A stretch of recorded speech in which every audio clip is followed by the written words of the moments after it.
बिस्मिल्लाहिर्रहमानिर्रहीम। अल्हम्दुलिल्लाहि रब्बिल आलमीन वस्सलातु वस्सलामु अला अशरफिल अंबिया'i व सय्यिदिल मुरसलीन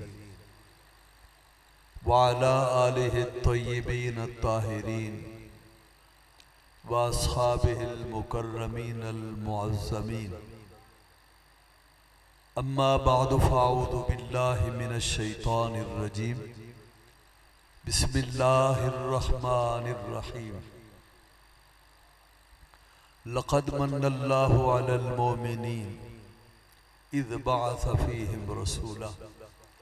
सदक़ल्लाहु मौलानल अज़ीम व बल्लगना रसूलुहुन नबियुल करीम व नहनु अला ज़ालिक मिनश शाहिदीन व शाकिरीन वल्हम्दुलिल्लाहि रब्बिल आलमीन।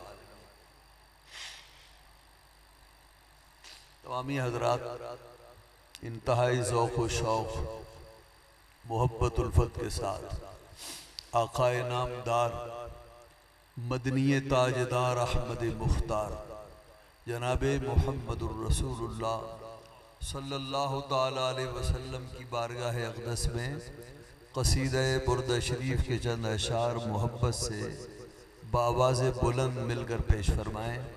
मौला या साले व सल्लिम दाइमन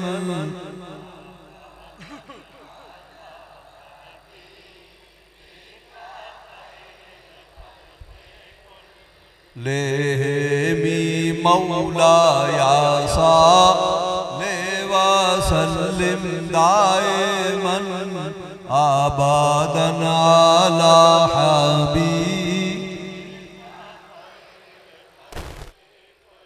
फ़हुवल्लज़ी तम्मा मअनाहु व सूरतुहु सुम्मा इस्तफ़ाहु हबीबन बारिउन नज़मी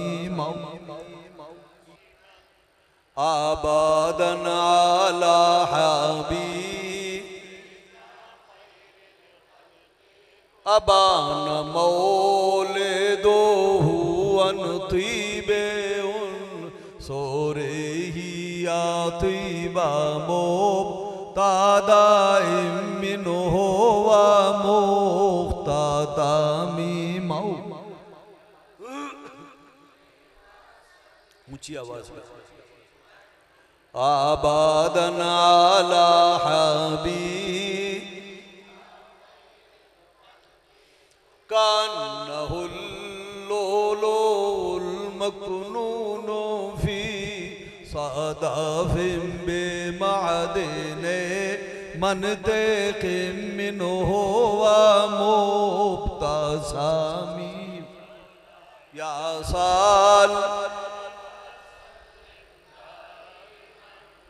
आबादन अला हबीब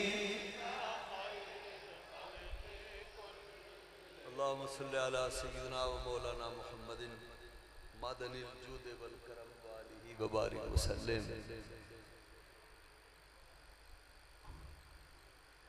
इंतहाई वाजिबुल एहतराम मुजाहिदे अहले सुन्नत हज़रत मौलाना नूर अहमद साहब स्याल सदर जमीयत उलमाए पाकिस्तान सूबे पंजाब सूफी बासफ़ा हज़रत मौलाना अल्लामा मोहम्मद अकरम सईदी साहब दामत बरकातुहुमुल आलिया हज़रात उलमाए किराम अमायदीन अहले सुन्नत अज़ीज़ तलबा मेरे भाइयों दोस्तों बुजुर्गों अजीज़ों,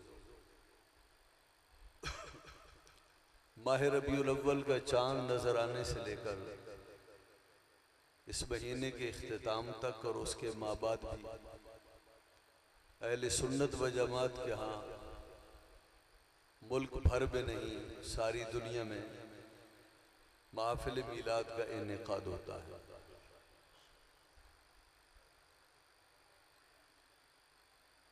और लोग नबी पाक सल्लल्लाहु अलैहि वसल्लम के जिक्र सुनने को और ऐसी महाफिल में बैठने को अपने लिए माया ईमान और अपने लिए सरमाया आखिरत समझते हैं। जहाँ पर अहले इश्क और अहले मोहब्बत के दिलों में मीलाद के जज्बात फ़रोग़ पाते हैं, वहाँ फ़रीक़े मुखालिफ की तरफ से इसकी जो मुखालफत होती है उसका तूफ़ान बदतमीज़ी भी हमारे सामने उरूज पर होता है। अपने अपने नसीब की बात है, कोई किस काम पे लगा हुआ है और अल्लाह ने किसी को किस काम पे लगा दिया। एक बार एक ऐसे स्कॉलर जिन पर हमारे यहाँ पढ़ा लिखा तबका बहुत एतमाद करता है, मैं नाम ले लेता हूँ, डॉक्टर इसरार अहमद। डॉक्टर इसरार साहब की जो तकरीर होती है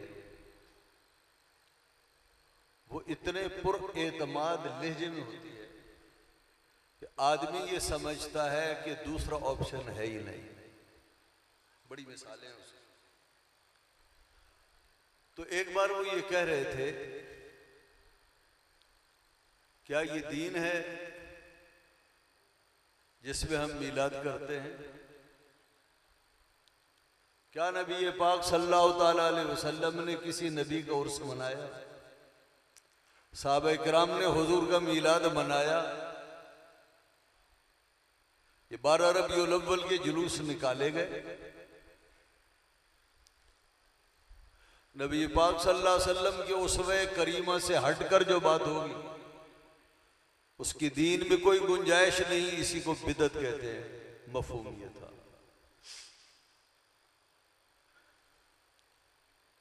असल बात यह है कि हमारे यहाँ जो स्कॉलर हैं वो पढ़ने से कम और जोरे मुताला से ज्यादा स्कॉलर बन गए।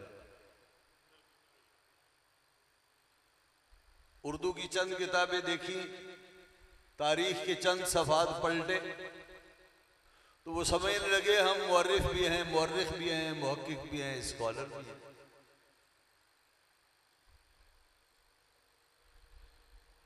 उलूमी दीनिया में पुख्तगी, माहिरीन उलूम की खिदमत में हाजिरी दिए बगैर मुमकिन नहीं। सदा मिसालें हैं, अब आप इसी को देखिए। और आपने ये बारहा सुना होगा, ये जो काम आप करते हो नबी पाक के अमल में ये चीज थी, बज़ाहिर लोगों को अपील करने वाली चीज। क्या ये काम जो तुम करते हो नबी पाक के उसवा का हिस्सा है? ये काम नबी पाक ने किया? क्या सहाबा किराम ने किया? जो उन्होंने नहीं किया हम कौन है करने वाले, ये कहा जाता है। तो गोया अगर नबी कोई काम कर दें तो उस काम को अपनाना फर्ज है, और अगर कोई काम नबी न करें तो उसे करना हराम है। मैसेज ही जा रहा है, ऐसे ही है ना। बहुत डांट डपट के कहते हैं कि नबी पाक के उसवा में शामिल है, हुजूर ने किया ये काम। जब हुजूर ने नहीं किया तो तुम कौन हो करने वाले? तो गोया जो काम हुजूर करें वो फर्ज है, और जो काम नबी पाक न करें वो गोया हराम होना चाहिए। उसका दीन से कोई ताल्लुक नहीं होना चाहिए और दीन में कोई गुंजाइश नहीं होनी चाहिए। अब मैं आपसे पूछता हूं कि अगर हम इस बात को मान लें कि जो काम नबी पाक ने किया उसका करना जरूरी है, अगर हम ये बात मान लें तो मुझे ये बताइए, नबी पाक सल्लल्लाहु ताला अलैहि वसल्लम ने जिंदगी में कभी पाजामा पहना? बोले शलवार पहनी? नहीं, शलवार भी नहीं पहनी, पाजामा भी नहीं पहना। क्या पहना? आपने तहमद पहनी, तहमद बांधी। तो अल्लाह के नबी ने कभी भी शलवार नहीं पहनी, कभी पाजामा नहीं पहना, सारी जिंदगी आपने तहमद बांधा। तो फिर तहमद बांधना फर्ज होना चाहिए। आप में शायद गिनती के एक दो बंदे होंगे पुराने जिन्होंने तहमत बांधी हुई होगी। मौलवी को भी चेक करें तो वो पजामा और शलवार पहनता है, तहमत के करीब नहीं जानता। तो ये पहला फर्ज तो। और वो जो डॉक्टर इसरार है, मुझे याद नहीं कि कभी उसने भी तहमत बांधा। तो खुदा के बंदे कुछ सोच कर तो बोलो। नबी पाक सल्लल्लाहु ताला अलैहि वसल्लम ने बैक वक्त आपके निकाह में 9 बीवियां थी, तो फिर 9 बीवियां रखना फर्ज होना चाहिए। ये कहां से ज़ब्ता निकाला आपने?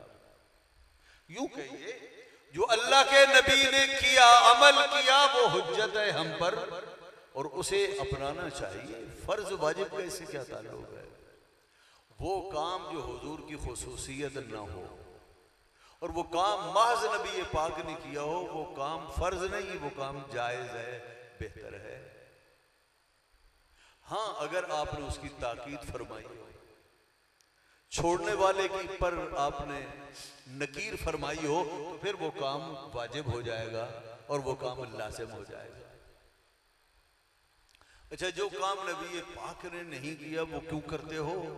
जरा इस तरफ भी आइए। तो नतीजा क्या निकला? जो काम हुजूर न करें उसको करना, बोलो, हराम है। मैं से ये क्या ना, आपकी समझ में बात आ रही है भाई? तवज्जो है?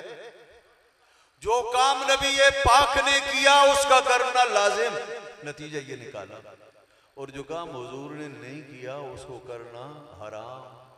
हुजूर ने मिलाद नहीं किया, हुजूर ने उर्स नहीं किया, सहाबा किराम ने नहीं किया, तो फिर मिलाद भी हराम उनकी नज़र में, उर्स भी हराम। मैं पूछता हूँ, एक दफा आमिर लियाकत साहब के प्रोग्राम में हमने ये बात अहले हदीस मौलवी से कही थी। मुझे ये बताइए, रोजा दीन है या नहीं? दीन की बात है या नहीं? रोजा दीन का हिस्सा है ना। और ये बताइए, इफ्तार भी दीन का हिस्सा है या नहीं? है। इफ्तार करना चाहिए, इफ्तार करना लाजिम है। और ये बताइए, सहरी करना हुजूर की सुन्नत है या नहीं? अब बोल नहीं रहे। है। तो फिर बताइए, रोजा इबादत और दीन का हिस्सा, और सहरी और इफ्तार भी दीन का हिस्सा। जो काम नबी पाक ने किया वो करना लाजिम, जो नहीं किया उसको करना हराम। तो आप हुजूर की जिंदगी पढ़ लीजिए, तारीख पढ़ लीजिए। आपने जब भी रोजा इफ्तार फरमाया, अगर आप सफर में हैं तो सत्तू से आपने रोजा इफ्तार फरमाया, और अगर आप घर में हैं तो आपने इफ्तार खजूर और पानी से फरमाया। तो अब नतीजा ये निकला कि इफ्तार जब आपने करना हो तो लाजिम है कि खजूरें सामने हों और पानी भी हो। बताइए, हुजूर ने पकौड़ों से रोजा खोला? हुजूर की इफ्तार में पकौड़े होते थे? यार बोलो ना। नहीं, समोसे होते थे, फ्रूट चाट, चना चाट होती थी। फ्रूट अपनी असली शक्ल में यूं कटे हुए होते थे। अल्लाह के महबूब ने इफ्तार किया, रोजे रखे, लेकिन सरकार के इफ्तार पर खजूर और पानी के अलावा कुछ नहीं होता था। तो फिर आज हर इफ्तार हराम हो रही है। कोई ऐसा इफ्तार नहीं मौलवी का भी जिसमें पकौड़े समोसे ना हो, और जिस दिन न पचे पके बच्चे एहतजाज करते और वो कहते हैं क्या बात है, किसी का इंतकाल हो गया क्या? तो मुझे ये बताइए, हमारा इफ्तार मौलवी का इफ्तार, पढ़ा लिखा आदमी और अनपढ़ आदमी सबके रोजे के दस्तरखान पर, इफ्तार के दस्तरखान पर पकौड़े समोसे और ये चीजें होती हैं या नहीं? अच्छा, जो असल सुन्नत है वो यूं ही पड़ी रहती है, उसको कोई हाथ नहीं लगाता। पकौड़े समोसे पर सारे हाथ साफ करते हैं। तो फिर पकौड़े समोसे से इफ्तार क्या होनी चाहिए? ये नतीजा किसका निकला? या अनपढ़ी का नतीजा निकला। खामखा नबी पाक का फेल हुज्जत है। नबी पाक सल्लल्लाहु अलैहि वसल्लम का काम न करना ये हुज्जत नहीं है, इसलिए कि उसकी क्या वजह हो सकती है। अब हम कुरान से पूछते हैं कि दीन के बारे में हमें जायजा, जायज हो नाजायज का कैसा लेना चाहिए। तो कुरान करीम क्या फरमाता, मा आताकुमुर रसूल फखुजू वमा नहाकुम अन्हु फंतहू, जो रसूल तुम्हें दे दे उसे ले लो और जिस चीज से रोके उसे रुक जाओ। मालूम हुआ जो रसूल कह दे ये करो वो काम करना है, और जिससे रसूल फरमाए न करो वो नहीं करना। हुजूर ने फरमाया नमाज पढ़ो तो पढ़नी है, हुजूर ने फरमाया हज करो तो करना है, हुजूर ने फरमाया रोज़ो रखो तो रोजे रखने हैं, हुजूर ने फरमाया माँ बाप की इज्जत करो तो करनी है, पड़ोसी की हुकूक का ख्याल करो तो करना है, सिला रेमी का ख्याल करो तो करना है। हुजूर ने किन चीजों से मना फरमाया, जिना हराम है इससे बचो तो बचना है, रिश्वत से बचो तो बचना है, हराम खोरी से बचना है तो बचो। तो जिस चीज को हुजूर दे दें उसे ले लो और जिससे रसूल रोक दें उसे रुक जाओ। हुजूर ने फरमाया मीलाद करो, नहीं फरमाया तो करना लाजिम नहीं। क्या अल्लाह के महबूब ने फरमाया मीलाद मत करो, बुजुर्गान दीन का उर्स न करो, तो फिर लिहाजा इन चीजों का करना हराम कहां से होगा? कुरान ने कायदा ये बयान किया जो हुजूर दे दे वो ले लो और जिससे रोके वो अच्छा। अब हुजूर सल्लल्लाहु अलैहि वसल्लम के दो काम सिर्फ नहीं है, कुरान ने तो दो बातों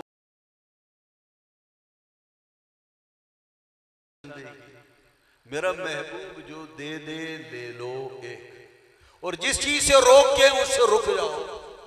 तो ये बताइए उम्मत के काम तो तीन हैं, एक वो है जो हुजूर ने फरमाया करो और एक वो कि फरमाया न करो, और कुछ काम वो भी हैं कि जिनके बारे में न ये फरमाया ले लो न ये फरमाया कि रुक जाओ। उनके बारे में क्या है? तो जो है भी आप हजरात, अल्लाह फरमाता है मेरा महबूब जो दे दे वो ले लो और जिस चीज से रोक दे उससे रुक जाओ, और जो हुजूर दे भी नहीं रोके भी नहीं उन कामों के बारे में क्या करना चाहिए? दीन तो मुकम्मल है ना।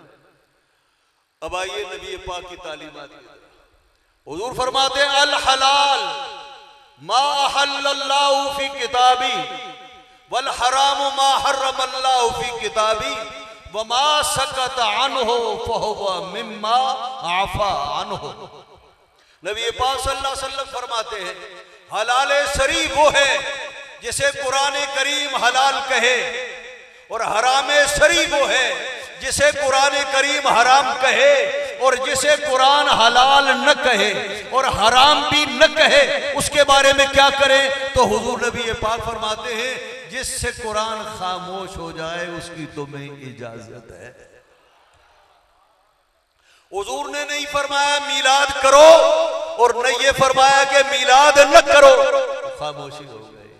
हुजूर ने नहीं फरमाया उर्स करो और उर्स से रोका भी नहीं, तो फिर ये चीजें किन चीजों में आती है कि जिससे अल्लाह और उसके रसूल खामोश हो जाएं उसके करने की तुम्हें इजाजत है।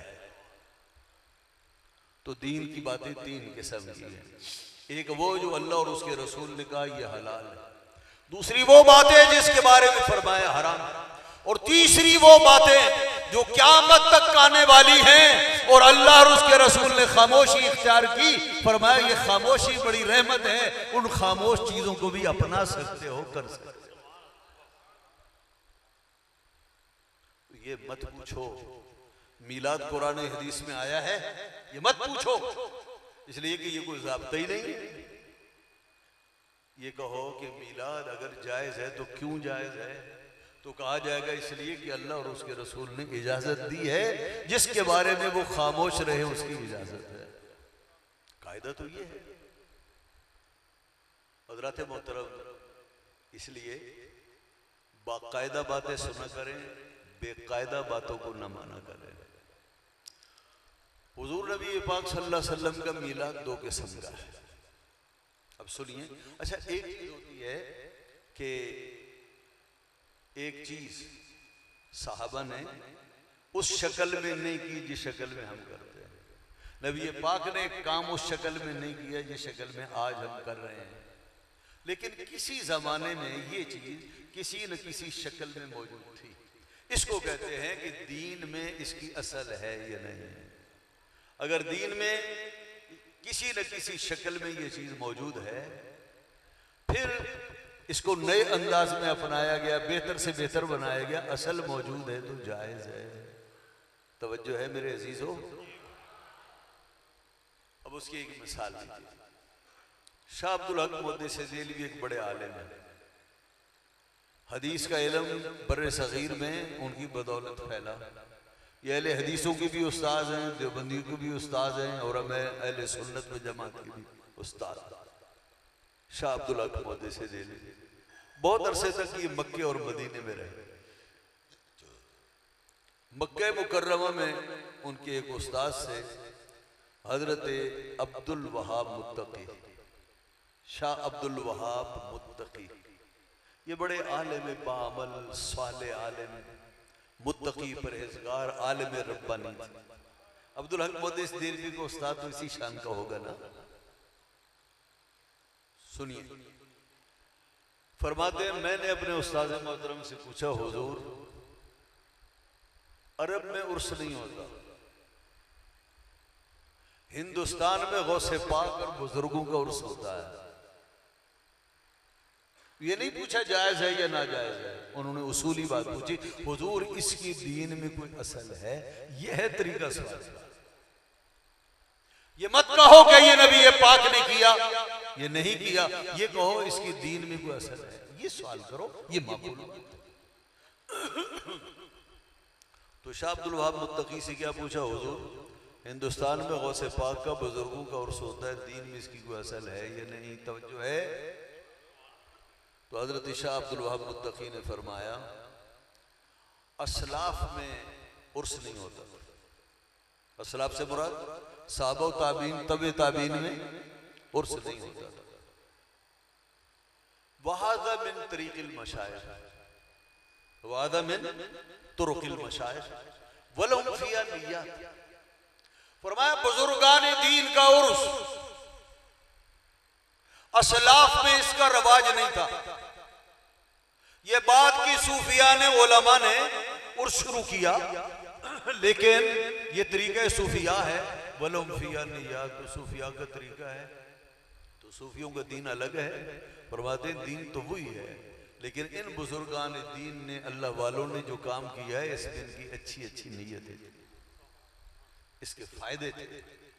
फिर फरमाया वलहू वलहा फिल दीन असलुन, दीन में इसकी असल है। उर्स की दीन में असल है। क्या असल है?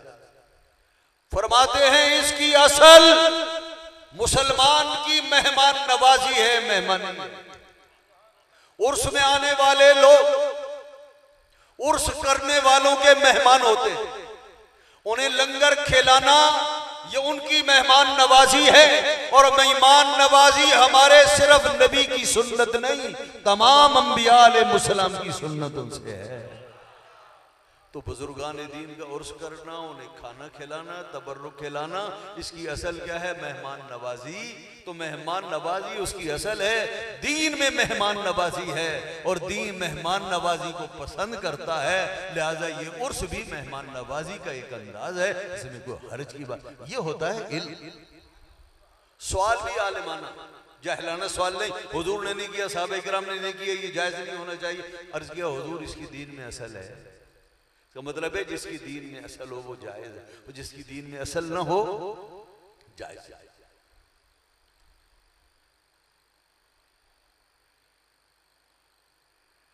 तो दीन में इसकी असल है। नबी पाक सल्लल्लाहु अलैहि वसल्लम ने फरमाया, या अय्युहन नास अफ़शुस सलाम वसिलुल अरहाम व अतइमुत तआम व सल्लू बिल लैल वन नास नियाम। लोगों सलाम को आम करो, हर जानने वाले न जानने वाले मुसलमान को सलाम करो।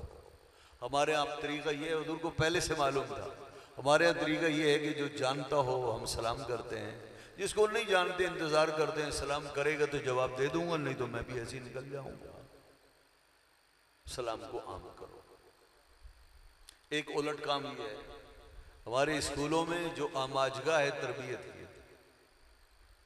वहां क्लास में जब टीचर जाता है क्लास रूम में, तो सलाम कौन करता है? जरा बताइए आप लोग जो टीचर हैं, जो स्कूल में पढ़ा है जिन्होंने, ये बच्चे सलाम, हमने तो ये देखा है।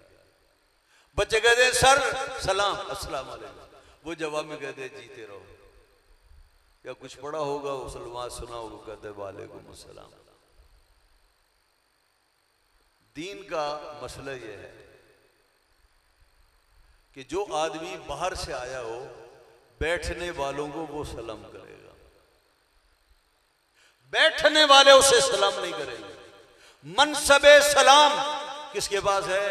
वो जो कमरे में दाखिल हुआ है, वो जो बैठे उनका मनसब सलाम नहीं है। तो ये बिल्कुल उलट है। टीचर सलाम नहीं करे, वो तालिब इल्म सलाम टीचर को नहीं करेगा, बल्कि टीचर कहे बच्चों अस्सलाम वालेकुम, वो कहे वालेकुम अस्सलाम।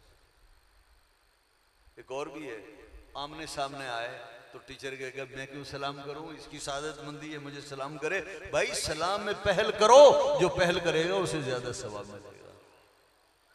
तो फरमाया लोगों सलाम को आम करो, वसिलुल अरहाम सिला रहमी करो, वातिमुत्ताम लोगों को खाना खिलाओ। ये है दीन की असर, लोगों को खाना। तुम्हारे दस्तरखान पर कोई आ जाए खाना खिलाओ, जानने वाला ना जानने वाला, गुंजाइश जिस आपकी हैसियत है खाना खिलाइए। मुसलमान हो तो उसे भी खाना खिलाइए, हिंदू बनिया आ जाए तो उसे भी खाना खिलाइए। हाँ, और फरमाए रातों को उठो अपने रब को मनाओ, दुनिया सो रही हो तुम जाकर अपने रब को मना रहे हो। यह दीन में असर। तो ये जो हम मिलाद मनाते हैं इसकी असल क्या है? इसकी असल क्या है? तो अगर असल समझ में आ गई तो मसला समझ में आ जाएगा। हम हुजूर का मिलाते हैं, हम मनाते हैं मिलाद। इस मिलाद की असल क्या है? इस मिलाद की असल है दो चीजें, हुजूर का जिक्र करना और मिलाद के वाक़यात को बयान करना, और जो तौफीक हो लोगों को खाना खिलाना। इसके अलावा कुछ है मिलाद? दुरूद सलाम पढ़ना। बताइए दुरूद सलाम पढ़ना चाहिए नहीं? हमारा दीन क्या कहता है? असल दीन में आ गई। लंगर खिलाना, मेहमान नवाजी ये खिलाना चाहिए या नहीं? इसकी दीन में असल हो गई। अब सुनिए हुजूर का जिक्र। अल्लाह, हुजूर का जिक्र अल्लाह की सुन्नत है, सुन्नत अल्लाह रब्बुल इज़्ज़त ने जा बजा अपने अंबिया के प्यारों के किस्से कुरान करीम में बयान फरमाए। पढ़िए मूसा अलैहिस्सलाम, ईसा अलैहिस्सलाम, नूह अलैहिस्सलाम, हूद अलैहिस्सलाम, सालेह अलैहिस्सलाम, शुएब अलैहिस्सलाम, इन पैगंबरों के किस्से आपको तकरीबन हर जगह मिलेंगे। अच्छा ये तो ये आ गया, और खुद सराहत के साथ भी आया कि मेरे नबियों का जिक्र करो अपनी जुबान से। वज़कुर फिल किताब इब्राहीम, महबूब किताब खोल कर इब्राहिम का जिक्र कीजिए। तो मालूम हुआ जिक्र इब्राहिम का हुक्म है। वज़कुर फिल किताब मूसा, वज़कुर फिल किताब इस्माईल, वज़कुर फिल किताब मरियम। अल्लाह रब्बुल इज़्ज़त ने अपने पाक बंदों के जिक्र का हुक्म दिया, फरमाया कि इन लोगों का जिक्र कीजिए। मालूम हुआ अंबिया का जिक्र, अल्लाह के स्वाले बंदों का जिक्र, ये सुन्नत इलाहिया है, ये नबी पाक की सुन्नत है। जब अल्लाह फरमाएगा अपने महबूब को कि उज़कुर, तो बताइए हुजूर इस पर अमल करेंगे या नहीं करेंगे? तो मालूम हुआ जिक्र अंबिया और सालिहीन अल्लाह की सुन्नत है और उसके पाक महबूब की सुन्नत। और खुद नबी पाक सल्लल्लाहु अलैहि वसल्लम का जिक्र और हुजूर के मिलाद के किस्से बयान करना, लोग बहुत अचंभे में पड़ जाते हैं। सुनो, सबसे पहले अल्लाह के महबूब का मिलाद हुजूर की पाक अम्मा जान ने पढ़ा। सबसे पहले मिलाद उन्होंने पढ़ा। हजरत सैयदा तैयबा ताहिरा आमना, उन पर हमारे माँ बाप की इज्जत कुर्बान, सबसे पहले नबी पाक का मिलाद उन्होंने सुनाया। हजरत आमना फरमाती है, हमारे आका और मौला की अम्मा जान फरमाती हैं, फरमाया कि जब ये मेरा बेटा मेरे पेट में आया तो औरतें जब उनके जिस्म में कोई दूसरा वजूद आ जाए, बच्चा उनके पेट में ठहर जाए, तो फरमाया उनका दिल मतलाता है, उन्हें उल्टियाँ आती हैं, उनका मन खराब होता है, परेशान होती हैं, बीमार होती हैं। फरमाया मेरा लख्ते जिगर मेरे पेट में आया, मैंने औरतों जैसी तकलीफ कभी महसूस नहीं की। ये मीलाद की बरकतें बयान फरमा रहे हैं। फरमाया जैसे जैसे दिन बढ़ते गए, अंबिया और मुरसलीन की तरफ से मुझे मुजदे बशारतें सुनाई जाने लगी। कभी हजरत इब्राहिम मेरे ख्वाब में आते, फरमाते आमना तुझे मुबारक हो, तेरे पेट में जो बच्चा है वो सब जहानों का सरदार है। कभी नबी आकर, हजरत आदम अलैहिस्सलाम आकर मुझे बशारत देते, बेटी आमना जो तेरे पेट में बच्चा है वो रसूलों का इमाम है, वो नबियों का रहबर व इमाम है। हुराने जन्नत ये मुझे इसी किस्म की बशारत दी। यहां तक कि वो लख्ते जिगर दुनिया में आया, किस शान के साथ आया। बच्चे रोते हैं और अपना वजूद बताते हैं। अल्लाह के महबूब ने अपनी आमद का जिक्र और चर्चा अल्लाह की बारगाह में शहादत और सजदे से किया।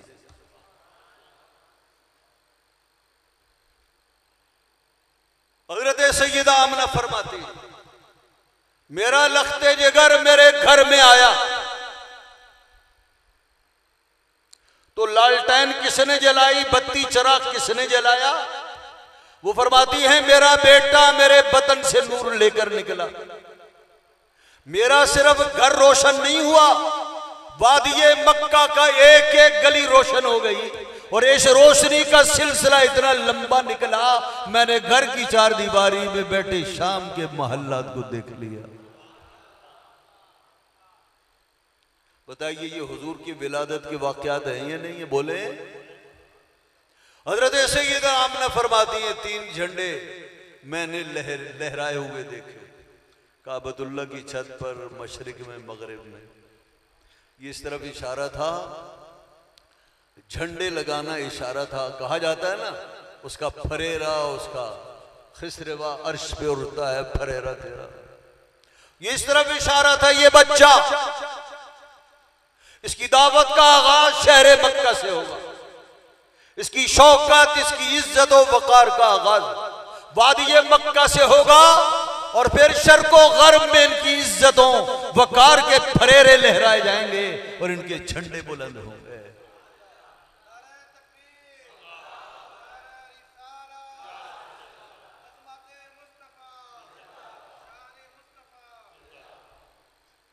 हज़रत आमना फरमाती है, हमारे यहाँ आए दिन बच्चों की पैदाश होती है, हम देखते हैं घर में जो औरतें हैं, हमारी बहनें, बेटी हैं, देखते हैं जब ऐसा मामला होता है तो उनको उल्टियों से पहचान लिया जाता है कि इसको उल्टियाँ हो रही हैं, अल्लाह खुशखबरी देने वाला है। जब बच्चा पैदा होता है, तवज्जो है भाई, तवज्जो है, जब बच्चा पैदा होता है तो फिर क्या होता है? जब बच्चा माँ के पेट से बाहर आता है तो दाई बढ़कर सबसे पहले उसकी नाल काटती है, नाल काटती है। नाल काटने के बाद बच्चे को माँ से जुदा करती है, उसे नहलाती है। जब बच्चा पैदा होता है तो साफ सुथरा पैदा होता है, ये आलैशें होती हैं, उस पर आलैशें होती है, गंदगी होती है, रतूबतें होती है, खून होता है, पीप होती है, दूसरी चीजें होती हैं। बाकायदा बच्चे को फिर नहलाया जाता है।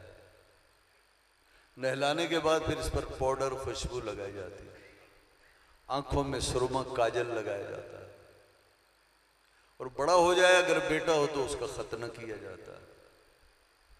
बच्चे को पहले दिन इन अमलों के बाद फिर माँ को, बहनों को, दादा दादी, नाना नानी को बच्चा दिखाया जाता है, फिर उसे वो प्यार करता है। कभी दाई ने ऐसा किया कि माँ के पेट से निकला और दादा के सामने रख दिया गोदी में? अगर ऐसा रखे तो फिर उसकी खैर नहीं, तो ये तमीज नहीं है। बच्चा पैदा हो तो है तो फिर कब गोद में दिए जाते हैं? मालूम है आलैशें लगी हुई हैं, कपड़े खराब होंगे, बदबू आ रहे हैं। हजरत सैयदा आमना फरमाती है, मेरा लख्ते जिगर दुनिया में आया, नाल कटी हुई थी, खतना किए हुए थे, आंखों में सुरमा लगा हुआ था, आलैशों से पाक पैदा हुए, सुथरे साफ धुले धुलाए दुनिया में तशरीफ लाए। न नाल काटने की नौबत आई, न नहलाने की नौबत आई, न अलैशे थी, न साफ करने की नौबत आई, न खुशबू लगाने की नौबत आई। अल्लाह ने अपने महबूब को इस शान के साथ दुनिया में भेजा। बताइए, आपकी अम्मा जान मिलाद नहीं बयान कर रही तो क्या कर रही हैं? साहबे कराम ने भी हुजूर का मिलाद बयान किया। हुजूर पीर के दिन पैदा हुए। हुजूर ने खुद भी बयान किया, मैं पीर के दिन पैदा हुआ, मैं रोजे रखता हूं, पीर के दिन पैदा हुआ, पीर के दिन मैंने ऐलान नबूवत फरमाया, मिलाद। यहां उलमा ने एक बात कही, सुबुल हुदा व रशाद हमारे यहाँ बड़ी आला किताब सीरत। ये बताइए, अगर नबी पाक सल्लल्लाहु अलैहि वसल्लम धुले धुलाए दुनिया में तशरीफ न लाते, नाल भी कटी हुई ना होती, खतना भी किए हुए न होते, दुनिया में तशरीफ लाते जैसे और बच्चे आते, तो इसमें हर्ज की क्या बात है? भाई अगर नाल कटी हुई ना होती, दाई काट लेती तो क्या हो जाता? खतना नाई कर लेता तो क्या होता? आम बच्चों की तरह पैदा होते, फिर दाई आपको नहलाती, सुरमा लगाती और खुशबू लगाती और दादा को दिखाती, मां को दिखाती। इसमें हर्ज क्या था? तो अल्लाह रब्बुल इज्जत ने ऐसा एहतमाम अपने महबूब के लिए किया क्यों? फरमाया, गैरत खुदाबंदी को गवारा नहीं था। कल दाई उठकर ये कहे, मैं आपका कलमा पढ़ती हूं, लेकिन आपको याद होना चाहिए जब आप पैदा हुए ना, नाल मैंने काटी थी, मैं न काट दी तो फिर क्या होता? आलैश मैंने साफ की थी, सुरमा मैंने लगाया, हसीनो जमील सोना खूबसूरत मैंने आपको बनाया। नाई कहता कि वो जो खतना है वो मैंने किया, तो आपकी फिर तकमील हुई। गैरत हक को ये गवारा नहीं था कि कल मेरे महबूब पर कोई एहसान जताए और ये कहे कि पैदा तो आपको खुदा ने किया, लेकिन आपकी तज़यीन और तहसीन में हमारा भी हाथ है। तो गैरत हक ने कहा, नहीं, जिस तरह मेरा महबूब, इसकी तखलीक मैंने की है, मैं ज़ेबो ज़ीनत भी अपने महबूब की खुद करूंगा।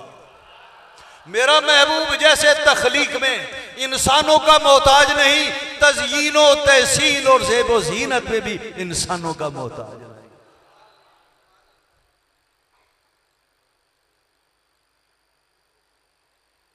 हुजूर पीर के दिन दुनिया में तशरीफ लाए। रात जा रही थी, सुबह आ रही थी।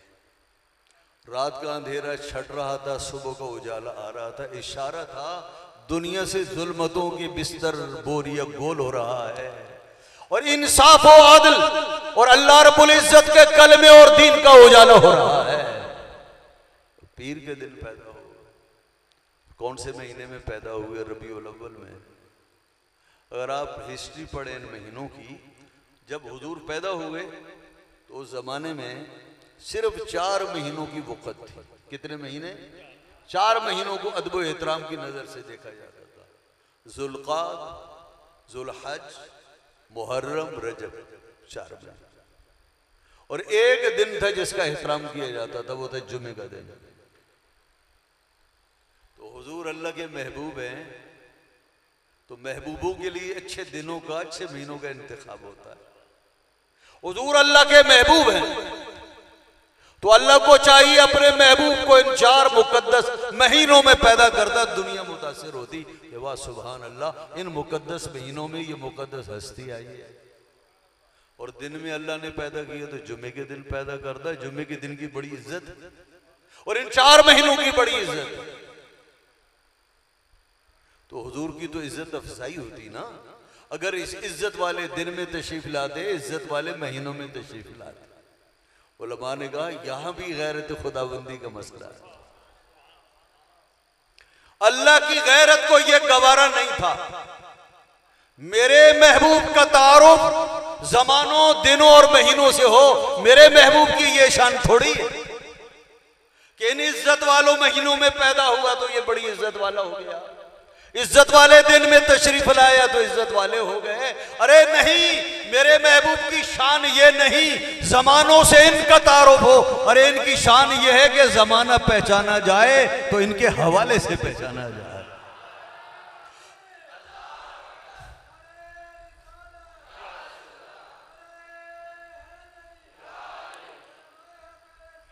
मेरे महबूब की शान ये नहीं कि इनकी इज्जतें किसी हवाले से हूं, इनकी शान ये है कि हर हवाले इनकी शान से इज्जत पाए। मेरे महबूब की शान ये नहीं है कि इज्जत वालों महीने में पैदा हुए। मेरे महबूब की शान ये है आम महीने में पैदा हुआ, आम महीने में पैदा हुए, लेकिन शान इसकी 4 महीनों से बढ़ गई। पीर के दिन पैदा हो गए, शान ये हुई ये सब हफ्ते के दिनों का पीर बन गया।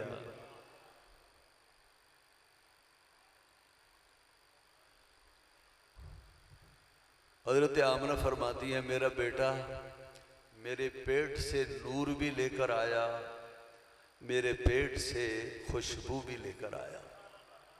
न खुशबू लगाने की जरूरत पड़ी, न चिराग जलाने की जरूरत पड़ी।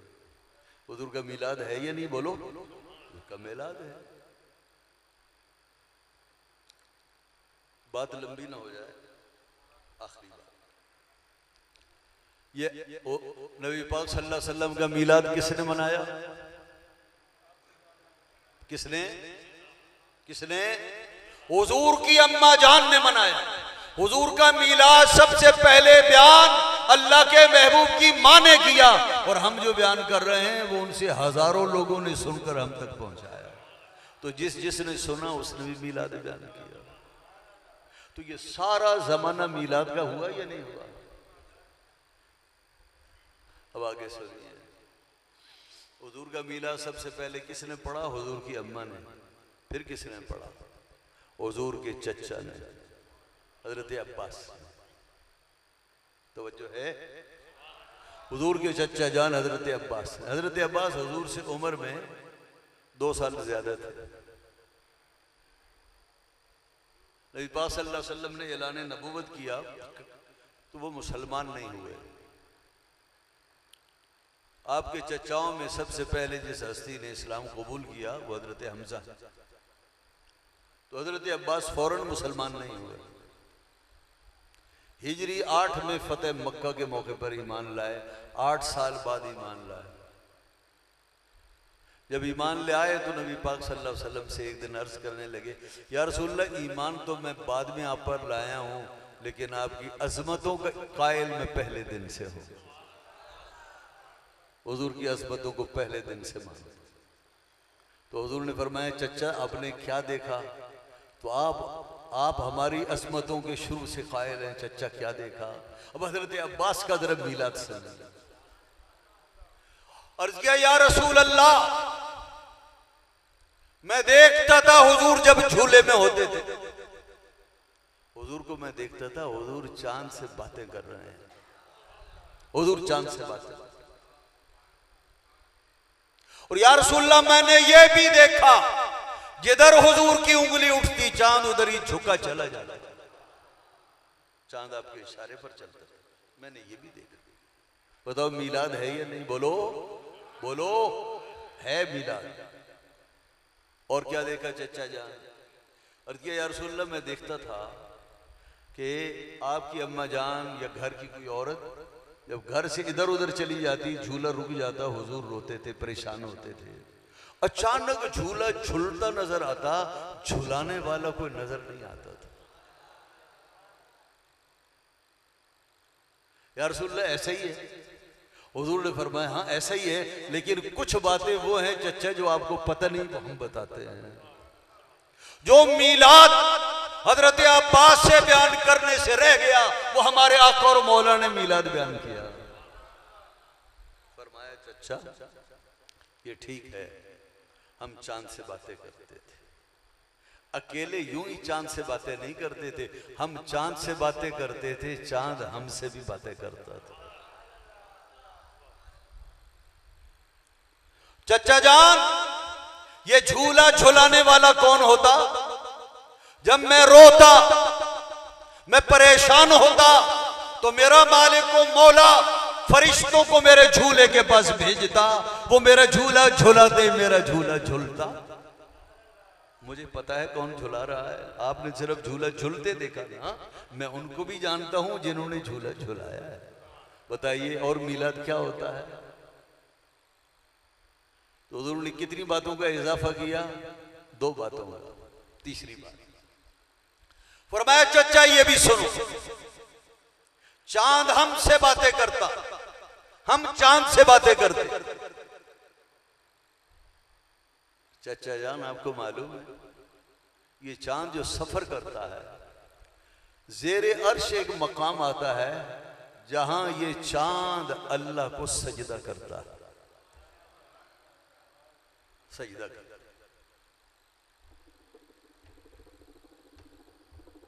ये कुछ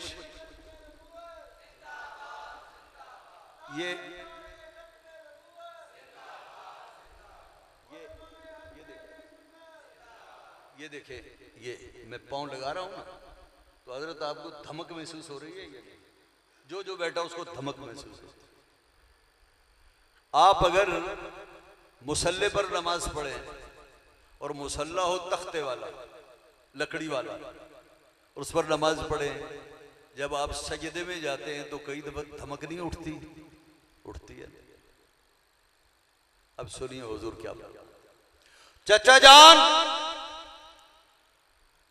ये चांद जब अपना सफर करता है, ज़ेरे अर्श एक ऐसा मकाम आता है जहां अल्लाह के हुजूर में ये सजदा करता है। चचा जान, जब मैं पंगूड़े में होता था, ये चांद अल्लाह के हुजूर में सजदा करता था, उस सजदे से जो धमक उठती थी मैं झूले में सुन लिया करता। मिलाद बयान किया या नहीं? और किस शान के साथ बयान किया? पैगाम देते हुए बयान किया। कोई मुझसे मेरे बारे में पूछे कि तुम्हारा नबी तुम्हारी बातें दरूद और सलाम सुनता है या नहीं, तो कह देना उनकी शान ये है, पंगूड़े में थे तो अर्श से उठने वाली आवाजों को सुन लिया करते थे, जब शबाबे नबूवत पर पहुंचे तो उम्मत का दरूद और सलाम सुनने से बेखबर कैसे हो सकते? सच बताइए, हुजूर की अम्मा जान ने आपका मिलाद बयान किया या नहीं किया? किया। और हजरत अब्बास ने किया। और जो मिलाद रह गया, मेरे आका और मौला ने सुना, पता चला मिलाद पढ़ना भी सुन्नत है, मिलाद सुनना भी सुन्नत। आज की जो गुफ्तगू है उससे चंद बातें मैं उसका खुलासा अर्ज करता हूं। ये कहना फलां काम हुजूर ने किया, आप कहो ये जरा दीन में उसूल है तो मुझे बता दो, जो हुजूर करें वही करना है, ये जरा उसूल बता दो। और ये काम हुजूर ने नहीं किया तो जरा ये भी बता दो, जो हुजूर न करे वो हराम होता है, ये कहीं लिखा हुआ दिखा दें। उसूल क्या है? उसूल ये है, जो अल्लाह रसूल दे दे ले लो, और जो अल्लाह रसूल रोके रुक जाओ, और जहां खामोश रहे इजाजत है करते जाओ। ये और क्या है? कोई चीज जायज है या नाजायज है, उसको जांचने का एक तरीका क्या? एक तो ये तरीका मैंने बताया। दूसरा तरीका क्या है जांचने का? इस चीज की असल दीन में है या नहीं है। अगर असल है दीन में तो वो जायज है, बेअसल है तो जायज नहीं है। तुम्हारे सारे एतराज बेअसल है। तो मिलाद की दीन में असल है। हजरत आमना ने हुजूर का मिलाद पढ़ा, हजरत अब्बास ने पढ़ा, अल्लाह के नबी ने सुना भी, पढ़ा भी। ये और जो खाना वगैरह तकसीम होता है मिलाद में, वो उसकी भी असल है, इसलिए कि मेहमान नवाजी सुन्नत है। और दरूद व सलाम पढ़ा जाता है हुजूर की नाते, ये भी हमारे आका और मौला की सुन्नत है। और अल्लाह का हुक्म है कि दरूद व सलाम पढ़ो। और हजरत हसन नबी पाक सल्लल्लाहु अलैहि वसल्लम हुक्म पाकर हुजूर के मिंबर पर खड़े होकर हुजूर की शानों के तराने गाते। सबकी असल दीन में मौजूद है। उसूल के अंदाज में गुफ्तगू करो तो इंशाअल्लाह फिर बहस भी नहीं होगी, मुनाजरा भी नहीं होगा, तूफान बदतमीजी भी नहीं होगा। बस अल्लाह अक्ल अता फरमा दे। हज़रात मोहतरम, वक्त काफ़ी हो गया है।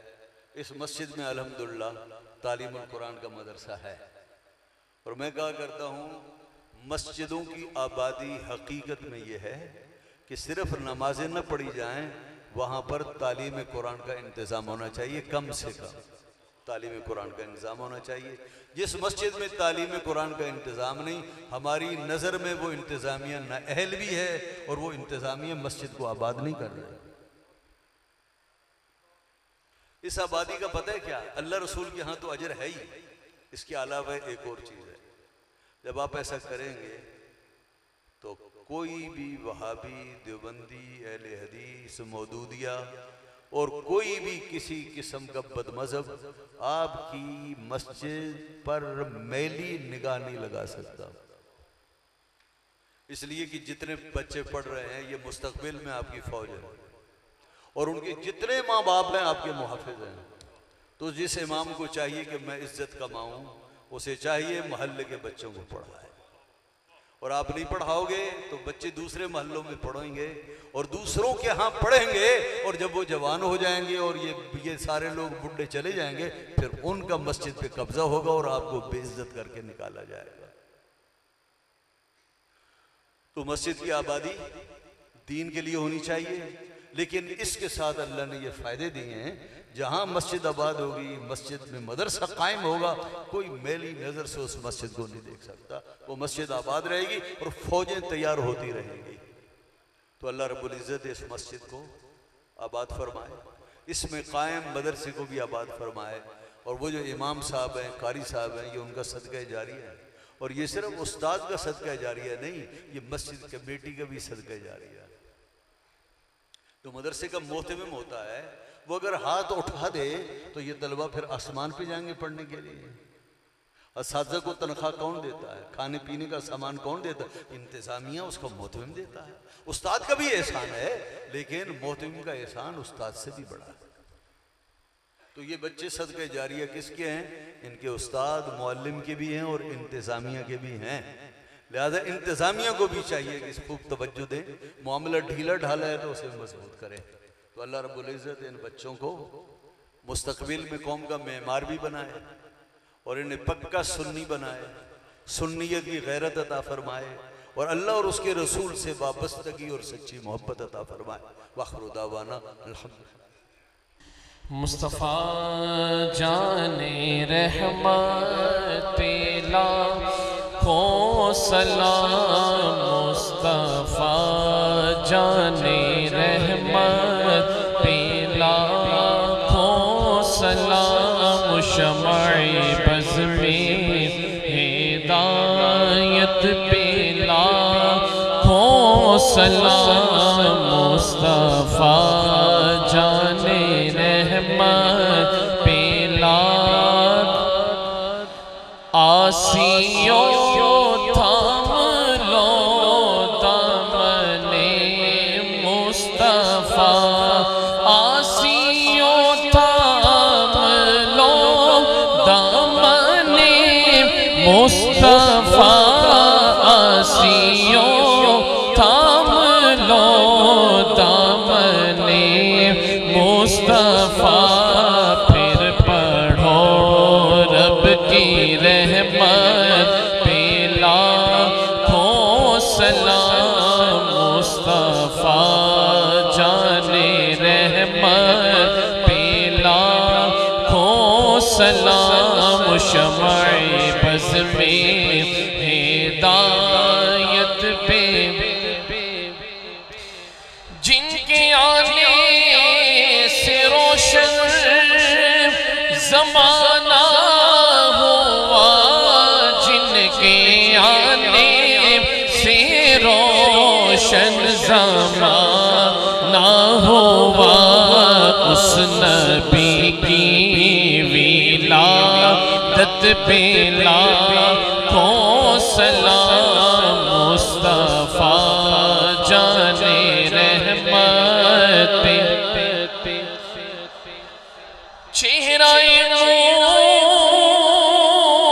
मुस्तफा असल कुरान है, चेहरा मुस्तफा असल कुरान है।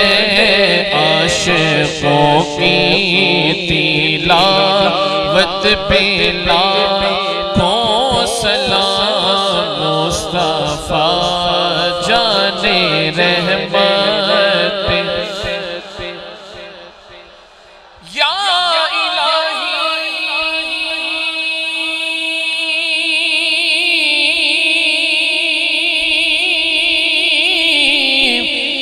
वास्ता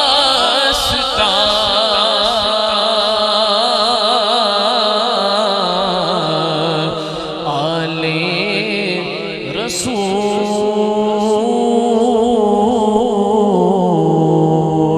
ये सलामे आज जाना हो कबूल। अस्सलातु वस्सलामु अलैका या सय्यदी या रसूलल्लाह व अला आलिका व अस्हाबिका या सय्यदी या हबीबल्लाह। सलामु अला सय्यदिल मुरसलीन खातमिन नबिय्यीन व अला आलिहि व अस्हाबिहि अजमाइन। ए मालिक मौला अपने महबूब का सदका इस महफिल मिलाद को कबूल फरमा। इसमें मेहनत करने वाले नौजवानों को, तेरे बंदों को इसका बेहतरीन अजर और सवाब अता फरमा। ए मालिक मौला इस मस्जिद को आबाद फरमा, इसमें कायम मदरसे को और तरक्की अता फरमा। जिन बच्चों ने फरागत पाई है, कुरान मजीद तेरा कलाम हिफ्ज़ किया है, इसको इनकी बरकतें अता फरमा। और ए मालिक मौला इन्हें हर साल कुरान मजीद मुसल्ले तरावी पर पुराने की तौफीक अता फरमा। इस कुरान करीम का इन्हें फ़हम भी नसीब फरमा। और ए मालिक मौला हम सब के उठे हुए हाथों की लाज रख ले। हमारी दुश्वारियों, परेशानी को, मुश्किलात को तू जानता है। मालिक मौला सब मुश्किलें आसान फरमा, परेशानियाँ दूर फरमा। ए मालिक बीमारों को शिफा अता फरमा, कमज़ोरों को क़ुव्वत ताक़त अता फरमा, बे औलादों को औलाद साले अता फरमा। और जो लोग अपनी औलाद की वजह से परेशान हैं, उनकी औलाद को, बच्चों को सआदतमंदी अता फरमा। ए मालिक मौला ये मुल्क पाकिस्तान बहुत से मसाइल में घिरा हुआ है। ए मालिक इसके मसाइल को कम फरमा। ए मालिक इसके मसाइल मई माश को और ज़्यादा बढ़ा। ए मालिक मौला हमारे इस मुल्क को मुस्तहकम मुल्क बना, हमें इसके नेक हुक्मरान अता फरमा। बददियानत हुक्मरानों से तेरी पनाह मांगते हैं मालिक मौला। और ए मालिक हमें इंतखाब का शूर भी अता फरमा। ए मालिक मौला अपने महबूब पाक का सदका से नो क़ल्ब को सुकून अता फरमा। हमारे उलमा व मशाइख की उम्रों में बरकतें अता फरमा। सल्लल्लाहु तआला अला खैर खल्क़ी सय्यिदना मौलाना मुहम्मद व आलिहि व सल्लम।